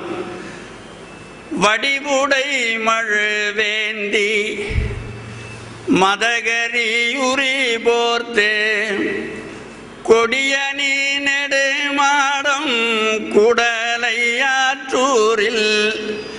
அடிகள் இவ்வழி போந்த அதிசயம் அறியேனே. சுந்தரமூர்த்தி சாமி பாடல் பெற்ற ஸ்தலம். அங்கே சாப்பாடு போட்டால் நைட்டில் இலை தீர்ந்து போச்சு. அப்புறம் என்னங்க பண்ணுறது? என்ன பண்ண முடியும்? எங்களுக்கு அந்த ஒரு வேலை செய்யறதுக்கு ஒரு பொண்ணு வந்திருந்தது. கணவன் மனைவி 2 பேர் வந்து வேலை செய்வாங்க. இலையிலேயே பக்கத்துலேயே நகரம் போனால் சேத்தியாவது 10 கிலோமீட்டர் போய் வாங்கிட்டு வரலான்னு உட்காந்துப்பாங்க. நைட்டில் 9 மணிக்கு மேலே இலை தீர்ந்து போன என்ன பண்ணுறது? அந்த பொண்ணுக்கு நல்ல யோசனை வந்து, கவலைப்படாதீங்க சாமி, நான் இலை கொடுக்குறேன் அப்படின்றது. உடனே ஒரு பாத்திரத்தை எடுத்துகிட்டு போச்சு. ஏற்கனவே சாப்பிட்டு போட்டு இலை கிடைக்குது பாரு, அதை பூரா கழுவி உண்மையாக நடந்தது. ஏன் கழவன் என்னங்க, சாப்பிட்டு போட்ட இலை பூரா அப்படியே வாழையில் நினைக்கிறது, அப்புறம் நல்லது நினைக்கிறது, கொண்டாந்து இலை போட்டாச்சு. எத்தனை பேர் வேணாலும் வாங்கி இலை சாப்பாட்டு பஞ்சம் இல்லை, இலைங்க இருக்குது, சாப்பாடு கிடக்குது, சாப்பிடுங்க. அதுபோல் அந்த அம்மா இலைங்க நான் கழுவி வைக்கிற இலைங்கன்னா இவனுக்கு அப்படியே உயிர் போறாப்புல ஆகி போச்சு.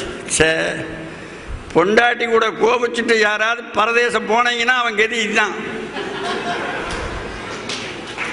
பொண்டாட்டி கட்டாமையே போயிடு, அதை பற்றி பிரச்சனை இல்லை. பொண்டாட்டி கட்டின வரைக்கும் போனீங்கன்னா நீ 100வது ஆளாக தான் சாப்பிடணும். எச்சலையில் குடும்பத்தை வீணாக்கிட்டு போறாமா பரதேசம். சன்மார்க்கத்தில் பரதையே சாமியாரே கிடையாதுங்க. சன்மார்க்கத்தில் துறவே கிடையாது. துறக்கவும் ஆசை இல்லைன்னு பாடுறாங்கல்ல. அப்புறம் உடனே அவன் உட்காட்டு இருந்தார் திண்ணையில். ஏங்க வெத்தலை பாக்கு போடுவீங்களான்னு கேட்டாங்க. நானா போட மாட்டேன், யாராவது கொடுத்தா போடுவேன் அப்படின்னு. அந்த போடுவேன். அந்த வெத்தலை பாக்கு போடுற போது இந்த முனையும் கிள்ளிடணும். நீ தெரிஞ்சுக்க, நாங்கள் இப்போ சொல்கிறது ஆசார கோவையில் வர கருத்து. ஆசார கோவைன்னு ஒரு நூல் இருக்கு. வெத்தலைவா போடுற போது இந்த நுணையும் கிளியறணும், இந்த நுணையும் கிளியறணும், இந்த கொஞ்சம் இதில் கொஞ்சம் இல்லையா, அந்த நரம்பெல்லாம் எடுத்துடணும்.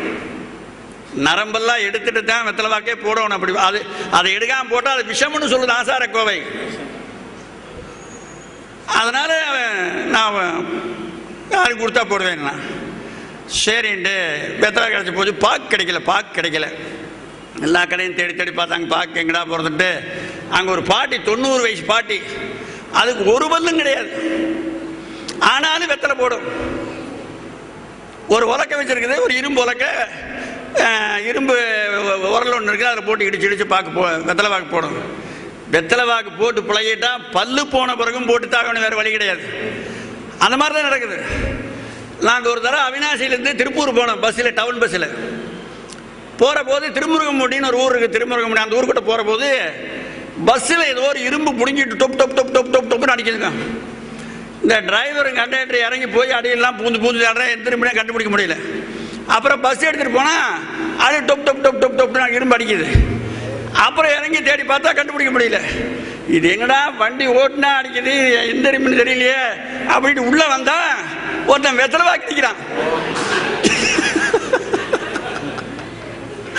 வெத்தலை வாக்கிடிக்கிறா, இவன் நிறுத்தினான்னா இவனும் நிறுத்திக்கிறது,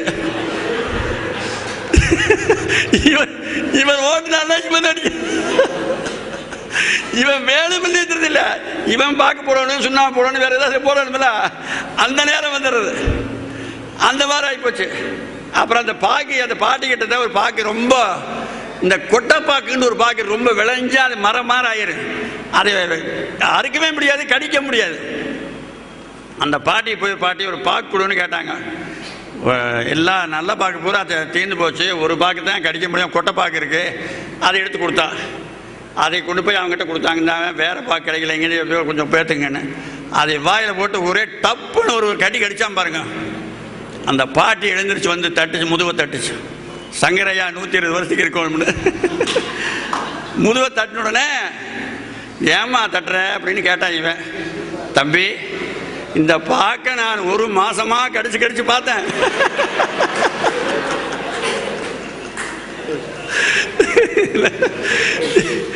என்னாலே முடியாம போட்டு வச்சிருந்த, நீ வாயில போட்டு தூள் பண்ணிட்டிய அப்படின்னா உடனே அவனுக்கு வந்தது பார் ரோசம். இனிமேல் மனைவி அடிச்சாலும் கூட வீட்டை விட்டு வெளியே போகக்கூடாது. ஏங்க, கணவன் மனைவிக்கு தமிழில் இணையர்னு ஒரு சொல்லுங்க, இணையர்னு பேர். இந்த தமிழ் சொல் ஒன்று இருக்குதுன்னே யாருக்கும் தெரியாது. பல பேர் பத்திரிகையிலையும் கூட இது மாதிரி போடுறதில்லை. இணையர்னா புறா இருக்குல்ல, புறா ஒரு குஞ்சு ஒரு முட்டையிட்டு ஆணும் பெண்ணும் சேர்ற வயசு வந்து முதல் எந்த ஆணு எந்த பெண்ணோட சேருதோ உயிருள்ள வரைக்கும் அதோட தான் வாழும். புறாவுங்க உயிருள்ள வரைக்கும் அதோட தான் வாழும். இந்த ஆண் புறாவு இன்னொரு பெண் புறாவை தேடி போகாது, பெண் புறாவு இன்னொரு ஆண் புறாவை தேடி போகாது, எங்க போனாலும் ஜோடியாத்தான் போகும். ஆண் புறா இறந்து போனா பெண் புறா இறை எடுக்காம இருந்து செத்து போயிடும். பெண் புறா இறந்து போனா ஆண் புறா கண்ணாடி துண்டுகளை விழுங்கிட்டு இறந்து போயிடும். சின்னம்மையார் வீட்டுக்கு கைலாயத்திலிருந்து கடவுள் வந்தாரு. உச்சி பொழுதோறு வேளையிலே அம்மை உட்புறத்தே பாகம் செய்கையிலே பிச்சையம்மா தாயே என்று ஒரு சத்தம் பிறக்கவும் கேட்டனள். அம்மா தாயே அப்படின்னு ஒரு சத்தம் கேட்டது. சத்தம் கேட்ட உடனே வேகமா ஓடி வந்தாங்க அந்த அம்மா. ஓஹோ, இது என்ன அதிசயம் என்று ஓடோடியும் வந்து வாழ்க்கையிலே எப்படி தேகம் தளர்ந்த ஓர் யோக புருஷர் தெருவில் நின்றனர். தேகம் தளர்ந்த ஒரு மகான் தெருவில் நின்று கொண்டிருக்கிறார். வேதங்களும் காணாத பாதங்கள் நோக வந்திருக்கிறார், வந்து நிற்கிறார். அந்த அம்மா பார்த்த உடனே என்ன சொல்றது, சுவாமி எங்க வீட்டுக்காரர் இல்லைங்க, போயிட்டு வாங்கன்னு சொல்லியிருக்கலாம்ல, இப்பதாங்க சமையல் செஞ்சிருக்கிறேன், போயிட்டு அப்புறம் வாங்கன்னு சொல்லியிருக்கலாம்ல. நாங்கள் ஒன்றும் சாப்பிடலைங்க, சாப்பிட்டு வருவாங்க. சில பேர் சாப்பிடாம சோறு போட மாட்டாங்க. ஆமாங்க, கணவன் இருக்கிற போது வந்து அங்கே மனைவி வெளியே போய்க்கான்னு சொல்லிடுவாங்க, மனைவி இருக்கிற போது அங்கே கணவர் வெளியே போய்க்கான்னு சொல்லுவாங்க. சாப்பிட்டவர் வந்தால் சாப்பிட்டவரும் வந்துக்கிறீங்களே இடத்துக்கு போ, அவன் எப்போ வாருது? எப்போ வந்தாலும் இப்படியே பதில் சொன்னால் அவன் எப்போ வாருது? அந்த அம்மையார் சொல்லி இருந்தா ராமலிங்க சாமி அந்த வீட்டில் பிறந்திருக்க மாட்டார். வேற வயிறா கிடைக்காது, எத்தனையோ வயிறு இருக்குது. கண்டாங்க, கண்டனள் உள்ளம் கசிந்தனள். உள்ளம் கசியணுங்க. உங்ககிட்ட அன்பு இருக்குதா இல்லையான்னு பார்க்கறதுக்கு ஒரு அடையாளம் இருக்குது. தெருவில் போற போது ஆடு அறுத்து தொங்குதல்ல, ஆடு கோழி அறுத்து தொங்குற கடையை பார்த்தா கண்ணுல தண்ணி வரணும். கண்ணுல தண்ணி வராட்டி பரவாயில்ல, வாயில தண்ணி வரக்கூடாது. சில பேருக்கு வாயில ஊர்றக்க ஆரம்பிச்சிருப்பேன். ஆஹா, இது எப்படா திங்கிறது? புளி எடுத்து கையில் வச்சு பாருங்க, வாயில் ஊறி இருக்கு தண்ணி. புளி கையில் வச்சிருந்தாவே நாக்கு வாய் சுரக்கிறக்க ஆரம்பிச்சிடும். திருமந்திரமே சொல்லுது. அதனால கண்டனள் உள்ளம் கசிந்தனள். கண்டுடனே உள்ளம் கசியுதுங்க. சின்னம்மையார் அது, அதுக்கு மேல ஒரு அம்மையாரே கிடையாதுங்க. சின்னம்மையாருக்கு மேல இன்னொரு அம்மையார் கிடையாது. அது ஏதோ தெரியாம பேர் வச்சுட்டா சின்னம்மைன்னு. சின்னம்மையாது உலகம் முழுவதும் இந்த ஒரு ஞான வள்ளலை ஈண்டு கொடுக்கிற தாய் சின்னம்மையாது. கண்டனள் உள்ளம் கசிந்தனள், வந்தவர் காலில் விழுந்தனள் கும்பிட்டனள், பண்டை தவ பயனாம் பெரும் புண்ணியம் செய்தனள். சுவாமி, நான் எந்த ஜென்மத்தில் என்ன புண்ணியம் செஞ்சனோ என்னுடைய வீடு தேடி வந்திருக்கிறீங்களே, உள்ளே அழைத்தனள். பாருங்க, எந்த பரதேசியாவது யாராவது உள்ள கூட்டிட்டு போறீங்களா? உள்ள கூட்டிட்டு போ, திண்ணையிலேயாவது உட்கார வச்சு ஒரு போட. அவன் நிக்கிற வீடு கொஞ்சம் சோத்தை தள்ளிட்டு வருவாங்க, சோத்தை போட்டுருவாங்க. போட்ட பிறகு அவன் எட்டி பார்த்தா தான் சோறு தெரியும். அவ்வளவு ஆழத்தில் கிடக்கும் சோறு. அவன் வாங்கிட்டு போய் ஒரு சத்தத்தில் உட்காந்து திம்பான். திங்கிற போது இன்னைக்கு யாரெல்லாம் சோறு போட்டாங்களோ அவங்க எல்லாம் நாசமா போட்டுமா. ஏன்? வயிற்றுக்கு சோறு இல்லையே, பத்திலையே. வீடுதோறும் இறந்தும், வீடுதோறும் போய் 25 வீட்டில் வாங்கிட்டு வந்து வயிற்றுக்கு கிடைக்கல நான் வாழ்த்துவேன். நாம சாப்பிட்றோமெல்லாம் 3 நேரம். அதுல ஏதாவது மறக்கிறோமா? பாரதியார் சொல்றாரு, தேடி சோறு நிதம் தின்று பல சின்னஞ்சிறு கதைகள் பேசி,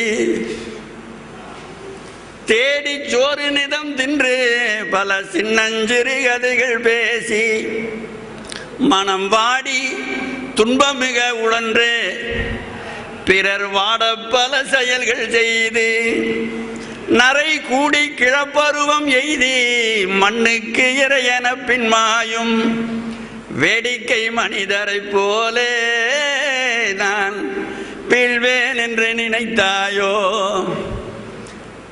எல்லா பயிர் உலகத்தில் செத்து போனான், அவன மாதிரி நான் சாக மாட்டேங்கிறான் பாரதியார். பார் மீது நான் சாகாதிருப்பேன். அந்தனாம் சங்கராச்சாரியன் மாண்டான், அதற்கடுத்த ராமானுஜனம் போனான், சிலுவையிலே அடியுண்டு ஏசி செத்தான், தீயதொரு கணையாலே கண்ணன் மாண்டான், பலர்புகளும் ராமனுமே ஆற்றில் வீழ்ந்தால் பார் மீது நான் சாகாதிருப்பேன். அதுக்கு என்ன செய்யணும்? சினத்தை அச்சத்தை பொய்யை மேதினியில் வென்றிடுவீர், சாவும் அங்கே இறந்து போகும். சினம் அச்சம் பொய். சினம்னு என்னன்னா கோபம்னு என்ன, வெகுளின்னு என்ன.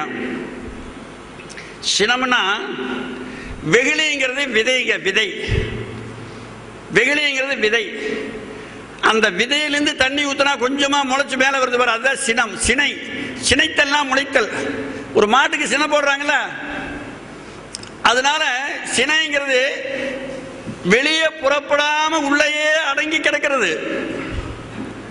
உள்ளேயே அடங்கி கிடக்கிறதாங்க, அதுக்கு பேரு வெகுளின்னு பேரு. வெகுளின்னு பேரு. அதுல இருந்து சினம் வருது பாரு, சினம். அது லேசா முளை விடுதுன்னு அர்த்தம். அதைத்தான் பெருமான் சொல்றாங்க, சினம் காமம் அடையாம வேண்டும். அந்த சினம் பெரிய மரமாய் பூத்து குலுங்குது பாரு, அதுதான் கோபம். நீ கோபத்தை அடக்கலாம் பிரயோசனம் இல்லை. சினத்தை அடக்கணும். சினத்துக்குள்ள ஒரு விதை இருக்குது, அது வெகுளாமை, அதை அடக்கணும். அப்பதான் அந்த அந்த இது தொலையும். என்ன சொன்ன என்ன சொன்னோம்னு மறந்துட்டுமே. உள்ளே அழைத்தனள் உண்டி அறுசுவையோடு அறுத்தினாள். 6 சுவையோட சாப்பாடு. சுவாமி, நான் எந்த புண்ணியத்தில் என்ன தவம் செஞ்சனோ, தவம் செஞ்சா தாங்க அடியார்கள் வீட்டுக்கு வருவாங்க. விதிரன் வீட்டில் படுத்து கிடக்கிறான். விதிரன் கண்ணன் போகிறான் வீட்டுக்கு. கண்ணன் போகிறான். எழுந்திரிச்சு கண்ணை தேய்ச்சி பார்க்குறான். கண்ணன் நான். ஆமாம், கண்ணன் தான் இவன். அப்போ அவன் கேட்குறான், கண்ணா ஏன் என் வீட்டுக்கு வந்தேன்? முன்னமே துயின்ற முதுபயோததியோ. பயோதம்னா பால், உததினா கடல், பயோததினா பால் கடல். என் வீடு என்ன பால் கடல்னா நீ வந்த? முன்னமே துயின்ற முதுபயோததியோ பன்னகாதிபாயனோ பச்சையாலிலையோ சொன்ன நான்மறை சுருதியோ. இந்த நம்ம சாமி, எல்லா சாமிக்கும் பாம்பு இருக்குதுல்ல. சமயத்தில், இந்து சமயத்தில் இருக்கிற எல்லா சாமிக்கும் பாம்பு இருக்குது. விநாயகருக்கு பாம்பு இருக்குது, முருகனுக்கு பாம்பு இருக்குது, சிவனுக்கு பாம்பு இருக்குது, பெருமாள் பாம்பு மேலேயே படுத்திருக்கிறாரு, சரஸ்வதிக்கு பாம்பு இருக்குது. பாம்பு இல்லாத சாமியே இந்து சமயத்தில் கிடையாது. ஆமாங்க, எல்லாருக்கும் இருக்கு. குற்றமற்ற சிவனுக்கு குண்டலமானாய், குறுந்திருமாலுக்கு குடையானாய், கற்றை குழல் பார்வதிக்கு கங்கணமானாய், கரவாமல் உலங்களித்து ஆடுவாம்பே ஆடுவாம்பே தெளிந்த ஆடுவாம்பே, சிவன் சீர்வாதம் கண்டு தெளிந்த ஆடுவாம்பே. இந்த பாம்பு எதுக்கு? பாம்புன்னா வேதியில் இருக்கிற பாம்பையே நீங்க நினையாதீங்க. அந்த பாம்புக்கு இந்த பாம்புக்கும் தொடர்பே கிடையாது. நம்முடைய முதுகுத்தண்டில் ஒரு பாம்பு இருக்குது, அதுக்கு பேரு தான் மண்டலம் இருக்குது. அது மண்டலம். அந்த பாம்பை யோகாபியாசம், யோகம் தெரிஞ்சாதான் எழுப்ப முடியும். வேற யாராலையும் அது ஒன்றும் செய்ய முடியாது. அந்த பாம்பு மேலே எந்திரிச்சு வந்து அந்த கீழே போற விந்து இருக்குதுல, கீழே போனா சிற்றின்பம், மேலே போனா பேரின்பம். விந்து மேலே வந்து அது அமுதமா மாறி அப்புறம் அங்க இருந்து இங்க இதுல வந்து இங்க வந்து தங்குங்க. இங்க வந்து நம்முடைய விந்து பூரா இங்க வந்து தங்கிக்கு உருண்டையாயிரும். சுக்கிலம் அனைத்தும் உரத்திடை பந்தித்து. அகவல் படிக்கிறீங்களா? அந்த பாம்பு தாங்க அது, இந்த பாம்பே கிடையாது. அதனால அவன் முன்னமே துயின்ற முதுவயோதனியோ பன்னகாதிப பாயலோ பச்சையாலிலையோ சொன்ன நான்மறை சுருதியோ கருதி நீ எய்ததற்கு என்ன மாதவன் செஞ்சதுன்னா. அப்ப கிருஷ்ணா விதுரன் சொல்றான், உள்ளினான் நினைச்சு பார்க்கிறானுங்க, நான் என்ன தவம் செஞ்சனோ பகவான் வீட்டுக்கு வந்திருக்கிறானேன். உள்ளினான் உணர்ந்து உள்ளம் உருகினான், எழுந்து துள்ளினான், மலர்த்தட கையால் தத்துவமுதை அள்ளினான் என கண்களால் பருகினான் அழியோன். இந்த விதுரன் இந்த நிலையில் இருக்கிறாங்க. சின்னப்பையார், பகவானே நான் என்ன தவம் செஞ்சனோ அதனால இன்றையில் இருந்தாவதும் எந்த பரதேசி உங்க வீட்டுக்கு வந்தாலும் சிவபெருமானே வந்ததா நினைச்சு சாப்பாடு போடுங்க, உட்கார வச்சு போடுங்க. உட்கார வைங்க வீட்டில். அட என்ன எத்தனை சோத்தைங்க தின்றுவான் மனுஷன்? ஒரு வயிற்றுக்கு தானே திம்பாவன். அது எதுக்கு கொஞ்சமா போட்டு அவங்ககிட்ட சாபத்தை வாங்கிறது? அதனால எந்த பரதேசி வந்தாலும் சிவனடியாராகவே நினைச்சு, அருட்பெருஞ்சோதி ஆண்டவரே நம்ம வீட்டுக்கு வந்திருக்கிறாருன்னு நினைச்சு அவனுக்கு பசியாத்துங்க. ஒரு நாளைக்கு கடவுள் நிச்சயம் வருவார். நீ சந்தேகமே பட வேண்டாங்க, நிச்சயமா ஒரு நாளைக்கு வருவாருங்க. பட்டணத்தார்கிட்ட ஒரு மந்திரி இருந்தார், சேந்தனார்னு. அவர் பேர் சேந்தனார். அவர் பட்டணத்தார் சாமியார போற போது அவருக்கு ஒரு உத்தரவு போட்டு போனார். ஏ சேந்தா, என்ன இந்த செல்வத்தெல்லாம் தூக்கி கடவுளுக்கெல்லாம் கொடுத்துட்றா அப்படின்னாரு. அவன் உடனே காசை வாரி வாரி இறைக்கிறான். அரசாங்கத்தில் வந்து அவனை கைது பண்ணி ஜெரையில் கொண்டு அடைச்சிட்டாங்க, சிறையில் போட்டாங்க. காசை நீ எப்படி இறைக்கலாம்னு. உடனே பட்டினத்தார் கூட போய் சொன்னாங்க, சுவாமி இவங்க மந்திரியை பிடிச்சி ஜெயிலில் அடைச்சிட்டாங்க. என்ன உடனே பட்டினத்தார் என்ன எம்எல்ஏ பார்க்க போனாருன்னு நினைக்கிறீங்களா? எம்எல்ஏயும் பார்க்க போல, எம்பியும் பார்க்க போல, மந்திரியும் பார்க்க போல, எந்திரியும் பார்க்க போல. ஆனால் அந்த காலத்தில் சொல்லி வச்சாங்க, மந்திரிக்கு அழகு வரும்பொருள் உரைத்தல்னு. இது அவ்வளவு பொருத்தம் இந்த காலத்துக்கு. இந்த காலத்துக்கு தான் பொருந்த, அந்த காலத்துக்கு பொருந்தல. மந்திரிக்கு அழகு பெரும்பொருள் சேர்த்தல். இன்னைக்கு அதுதான் சட்டம். உடனே பட்டினத்தாரு அங்க ஒரு பிள்ளையார் கோயிலில், திருவெண்காட்டில் பிள்ளையார் கோயில் உட்காந்துட்டாரு. அந்த கோயில் இன்னும் இருக்கு, திருவெண்காடு போனீங்கன்னா பார்த்துட்டு வாங்க. பட்டினத்தாரு விலங்குடித்த பிள்ளையார்னு அதுக்கு பேரு. அங்கிருந்து ஒரு பாட்டு பாடினாரு. மத்தளை தயிருண்டானும் மலர்மிசை ஏகினானும் பித்தளை கொண்ட போதும் வெளிப்படா பிரானே, இங்கு செய்தலை கூற வந்த சேந்தனை வேந்தன் இட்ட கைத்தலை நீக்கி என் முன் காட்டு வெண் காட்டுடானேனாரு. பட்டினத்தார் சேந்தனார் வந்து முன்னால் நிற்கிறார், கையில் போட்டுருந்தா விலங்கிங்கானா ஜெயிலிங்கானா. அப்புறம் நான் என்ன செய்யறேன், சிதம்பரத்தில் போய் தங்கிக்க, கூலி வேலை செஞ்சு பிழைச்சிக்கனாரு. தினந்தோறும் விறகு வெட்டி தான் பிழைச்சார். விறகு தான் வெட்டுறது. தினந்தோறும் விறகு வெட்டி அதில் வாரதை எடுத்து ஒரு அடியாருக்கு உணவு கொடுப்பார். ஒரு அடியாருக்கு உணவு கொடுத்துட்டு தான் சாப்பிடுவார். அப்படி ஒரு நாள் அரிசி கிடச்சி அதை களி கிளறி வைக்கிறாரு. நடராஜாவே போறாருங்க, நடராஜாவே போறாரு. இது செஞ்சாத்தான் நாங்கள் ஒரு நாளைக்கு ஒரு அடியாருக்கு உணவு கொடுக்கறதுன்னு விரதம் எடுத்தா அற்புதஞ்சோதியாண்டர் வருவார் உங்கள் வீட்டுக்கு. ஒரு நாளைக்கு நிச்சயமாக வருவார், அது ஒன்றும் சந்தேகமே கிடையாது. அப்புறம் அவர் போய் அந்த இருக்கிற வயிறாறு சாப்பிட்டு போச்சு, மிச்சத்தை வாங்கிட்டு வந்துட்டார். எனக்கு நாளைக்கு வேணும் கொடுறாரு. அதுதான் இன்னைக்கு திருவாதிரை களின்னு சொல்றது. திருவாதிரை களி எத்தனை நினைப்பா இருக்கு. இக்கரை கடந்திடில் அக்கறையே இருப்பது சிதம்பர சக்கரையே. நடராஜா தாங்க சிதம்பர சக்கரை. அதுபோல நாம் ஏதாவது ஒரு விரதம் எடுத்தோம்னா அந்த விரதத்தில் ஜீவகாண்டி விரதமா இருக்கணும். ஜீவகாண்டி விரதம் எடுத்தா ஒரு அடியாருக்கு ஒரு நாளைக்கு போடுங்க. இல்லைன்னா யாராவது ஒரு ஆள், யாராக இருந்தாலும் அடியார் இருந்தாலும், யார் இருந்தாலும் பசிக்கிற ஆள் யாராக இருந்தாலும் சோறு. எங்கள் அன்னதானத்தில் நீங்கள் எப்பாவது வந்து பாருங்க, சாமி படத்தை வச்சு சாமி கும்பிட்ற பழக்கமே கிடையாது. ஆமாம், சில என்ன பண்ணுறாங்க தெரியுமா, சில இடத்துல பந்தி போட்டு உட்கார வச்சிருவாங்க, சோத்தை போட்டுருவாங்க. இவன் உட்காந்து இவன் படத்தில் சோத்தை போட்டு நின்றுட்டு ஒரு 50 பேர் ஆளுக்கு ஒரு பாட்டு பாடுவான்.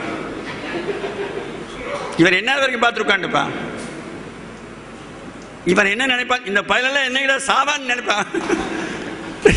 ஏன்டா சோத்தை போடாம பாடிட்டா பரவாயில்லையே, அங்க அண்டாவது இடத்துல அங்க போய் பாட வேண்டியதானே. எங்க முன்னாலும் போட்டு வச்சுக்கிறாங்க, கத்திரி கிடக்குறீங்க அப்படி நினைக்க மாட்டான். எங்க மனசு என்ன பாடுபடும், அத்தனை வேதனை உண்டாக்குவாங்க. நாங்க என்ன செய்வோம்னா ஒரு ஆளு கூட சொல்லிடுவோம், டேய் சாமிக்கு படைக்கிற வேலை ஓ வேலை, சோறு நீ எப்போ படைக்கிறியா தெரியாது, எல்லாரும் சாப்பிட்றதுக்கு முன்னாடி படைக்கிறியா படைச்சுக்கோ, சாப்பிட்ட பிறகு படைக்கிறியா படைச்சுக்கோ, ஆனால் சாமிக்கு படைச்சிட்டு தான் போடுவேனுங்கிற சட்டம் கிடையாது. மனம் அவ்வளவு வேதனைப்படுங்க. வா, வாழைப்பழம் 10 பழம் இந்த இடத்துல வச்சிருக்குது. அங்கே ஒரு குரங்கு உட்காந்துருக்குது. அவன் கூப்பிட்டான் பழத்துக்கார, குரங்க இங்கே வான்னு கூப்பிட்டான். வந்து என்னன்னு கேட்டது, இந்த 10 பழமும் உனக்கு தான். சரி என்ன, அப்புறம் என்ன, இந்த நீயே சாப்பிட்டுக்க 10 உனக்கு எழுதி கொடுத்துட்றேன்னா. சரி அப்புறம் என்ன, ஆனால் இந்த பழம் இங்கே தான் இருக்கு, நீ அங்கே 1/2 மணி நேரம் பார்த்துட்டே உட்காந்துக்கணும் அப்படின்னா. ஐயோ நீங்கள் எனக்குன்னு சொல்லிட்டீங்கன்னா நான் 1 மணி நேரம் வேணாலும் பார்த்துட்டு உட்காந்துக்கிறேன்னு. அதெல்லாம் உன்னை பற்றி எனக்கு தெரியும், நீ 30 நிமிஷம் உட்காரு போதும்னா. அந்த குரங்கை உட்காந்து பழம் இங்கே வச்சிருந்தது. அந்த குரங்கு என்ன நினைக்குது, சரி 30 நிமிஷம் ஆன பிறகு நாம் அங்கிருந்து பழத்துக்கிட்ட போறதுக்கு 2 நிமிஷம் ஆகுமே, 32 ஆயிருமே. அப்புறம் அதெல்லாம் அப்படின்னு நினச்சிட்டு அடுத்த நிமிஷம் பக்கத்தில் வந்து உட்காந்துடுது. அடுத்த நிமிஷம் பக்கத்தில் வந்துடுது. இப்போ என்ன நினைக்குது, 1/2 மணி நேரம் ஆன வரைக்கும் இந்த பழத்தை உரிக்கிறதுக்கு 10 நிமிஷம் ஆகுமே, அதனால் இப்போ உரிச்சு வச்சுக்கலாம் அப்படின்னு அடுத்த நிமிஷம் உரிச்சு வச்சுடுது. அதுக்கு அப்புறம் நினைக்கிது 2வது நிமிஷத்தில் இந்த பழம் உரிச்சு வச்சாச்சு, காற்றுல அடிக்கிற மண்ணெல்லாம் வந்து இது மேலே விழுகுது. நம்மளை விட பெரிய குரங்கு வந்து அது தின்னுட்டு போயிடும். அதனால் இவன் என்ன சொன்னா, நமக்குன்னு சொல்லிட்டான், எழுதியே கொடுத்தாச்சு, பழத்தை உள்ள வச்சிருந்தா வெளியே வச்சிருந்தா அப்படின்னு அடுத்த நிமிஷம் பழத்தை சாப்பிட்டு. இந்த மாதிரிதாங்க மனம். மனசை அடியார்களால தான் அடக்க முடியும். இப்போ நாங்கள் 3 நாளைக்கு பட்டினி கிடப்போம், 9 நேரம் சாப்பிடாம இருந்துக்கிறோம். அதுக்கு மேலே இருந்ததில்லை, ஏன்னா உண்மை புழுவோணுமில்ல. ஒரு மார்கழி மாதம் அன்னதானத்தில் ஒரு இரவு 10 மணிக்கு ஒரு ஆள் வந்தார். அப்புறம் அவருக்கு போய் டிஃபன் வாங்கிட்டு இருந்த ஒரு பையனை போய் வாங்கிட்டு சொன்னான். அவன் போய் வாங்கிட்டு வந்துட்டு அவர் சாப்பிட்ற போது எங்களுக்கு ஒரு வாய் கொடுத்தாரு. அதில் அதை வாங்கி வாயில் போட்டோம். இவ்வளோ பெரிய எலும்பு துண்டு கிடக்குது, எலும்பு துண்டு மார்கழி மாதத்தில். இது என்னடா அதே எங்கடா போய் வாங்கினேன்னு கேட்டோம். இல்லைங்க, சைவம் அசைவம் 2 போட்டுருந்தேன் அதில். அதனால் சைவ அன்பர்கள் அந்த 2 போர்டு போட்டான்னா போய் சாப்பிடாதீங்க. தோசையும் அதில் தான் சொல்லுவான், ஆம்லேட்டும் அதில் தான் சொல்லுவான். அதுக்கு வேற கல் இதுக்கு வேற கல் கிடையாது. என்னடா மார்கழி மாதத்தில் இப்படி ஆகிப்போச்சேன்ட்டு அன்னையிலிருந்து 3 நாள் 9 வேளை சாப்பிடவே இல்லை. இந்த பாவை இதோட தொலைட்டு 9 நாள் சாப்பிடல. 4வது நாள் சாப்பிடலாம்னு நினைக்கிறோம். சிதம்பரத்தில் ராமலிங்க செட்டியார்னு ஒரு செட்டியார் இன்னைக்கு இருக்கிறார், முருகன் ஜுவல்லரின்னு. அன்னைக்கு அவங்க வீட்டில் சிவபூஜை 150 பேர் சிவபூஜை பண்ணுறாங்க. பண்ணியெல்லாம் சாப்பிட போகிற போது அந்த ராமலிங்கமே வாளியில் சோறு போட்டு எடுத்துட்டு வரார். எடுத்துட்டு வந்து சாமி சாப்பிடுங்கிறாரு. இப்ப ராமலிங்கரே வந்து கொடுக்குறாரு பார்த்தீங்களா சோறு. அவரை செட்டியாருன்னு நினையாதீங்க, செட்டினாவே கெட்டி தானே. செட்டிங்கிற சொல்ல கெட்டிங்க தானே வந்தது. செட்டி நாட்டு சிமெண்ட்டுக்கு ஒரு விளம்பரம் படுத்த பார்த்துக்கிறீங்களா? பேர் சொன்னால் தரம் எளிதில் விளங்கும்னு பார்த்துக்கிறீங்களா நீங்க எங்கேயாவது? என்னங்க அதுக்கு அர்த்தம்? பேர் சொன்னால் தரம் எளிதில் விளங்கும்னு போட்டு போடுறானல்ல நிறைய இடத்துல. அதுக்கு என்ன அர்த்தம்? செட்டினா கெட்டின்னு அர்த்தம். செட்டி செட்டி முருகனே சொல்றாரு வள்ளிநாயகிட்ட போய், பழனிமலை பரமன் செட்டி தங்குமரடி. நான் பழனியில் இருக்கிறானே பரமன் செட்டி, அவனுடைய மகங்கிறாரு. பழனிமலை பரமன் செட்டி தங்குமரனடி கண்டன் பெருவயிரனடி தான் பாவை எங்கில் மேவிஞ்சு பயனாகும் செட்டியடி மயில் ஏறும் செட்டியடி. அந்த மனம் அடியார்களால் தான் நடக்க முடியும், வேற யாராலையும் மனசை கட்டுப்படுத்த முடியாது. அதனால இலையில சோத்தை போட்டு வச்சுட்டு சாமி கும்பிட்ற வேலை இல்லைன்னு மறந்துருக்கும். சாமி தானே சாப்பிடுது, அங்கே எதுக்கு பொம்மை கொண்டு போய் சோத்தை வச்சுருக்கான்னு? சாமி சாப்பிட்ற சாமி விட்டு போட்டு சாப்பிடாத சாமி போய் கெஞ்சிட்டு கிடக்குற. அதனால சாப்பாடு போட்டு வச்சுட்டு ப்ரேயர் பண்ணுற வேலையே ஆகாது. அது என்ன சோறு போட்டால் வேணும், தண்ணி வேணும், இப்படிங்கிறத ஊற்றி ஒரு இப்படி தண்ணி ஊற்றிக்கிறதுக்கு அதுவும் கூட ஒரு இந்த உள்ள இருக்கிற உறுப்புகள் எல்லாம் சாப்பிடுவதற்கு தயாராகிட்டுங்கிறதுக்கு தான் தண்ணி கொஞ்சம் ஊற்றுறது. அதுதான் காரணம். அதுக்கு கொஞ்சம் தண்ணி ஊற்றுறீங்கன்னா பாதையெல்லாம் நனைஞ்சுக்கு விற்காமல் இருக்கு. அதனால குரங்கு படுத்தாத பாடு படுத்தக்கூடாது. சீர்காழியில் வாழை மரம் பூரா உயர்ந்து வளர்ந்துருக்குது. சீர்காழியில் கீழே உட்காந்துக்குது குரங்கு. அப்படியே பழுத்து தேன் ஒழுகுது, குரங்கு திங்கல. ஏன் திங்கல? வாழை மரத்து மேல குரங்கு ஏற முடியாது. புரியுதா உங்களுக்கு? தேனார்ந்தது கதலிக்கனி உண்பான் திகழ் மந்தி மேல் நோக்கி நின்று இறங்கும் பொழில் வேணுபுரம்னு திருஞான சம்பந்தர் பாடுறாரு. அதனாலதான் அடியார்கள்கிட்ட வாழையடி வாழையென வந்த திருக்கூட்டம்னு பாடுறாருல. அடியார்கள் வாழை மரங்க, குரங்கு அசைக்க முடியாது. அதுபோல அடியார்களுக்கு உணவு படைக்கக்கூடிய பழக்கம், யார் வீடு தேடி வர்றாங்களோ அவர்களுக்கு உணவு கொடுக்கக்கூடிய பழக்கம் உங்களுக்கு வந்ததுன்னா நிச்சயமா உங்களுடைய உள்ளம் இந்த இரக்கம் வந்தால் தாங்க தண்ணி வரும். இப்போ நாங்கள் சொன்ன மாதிரி தண்ணி எப்படி வரும்? தண்ணி இரக்கத்தை நோக்கி தானே வரும். இரக்கம் வந்ததுன்னா அருள் நீர் ஓடி வரும். இரக்கம் வந்தால் தான் அருள் நீர் ஓடி வரும். அருட்பெருஞ்சோதி ஒரு மகாமந்திரத்தை சொல்லி இரக்கத்தில் செயல்பட்டீங்கன்னா உங்களோட உள்ளம் வெள்ளையாயிரும். எல்லாரும் சுகமாக இருக்கும்.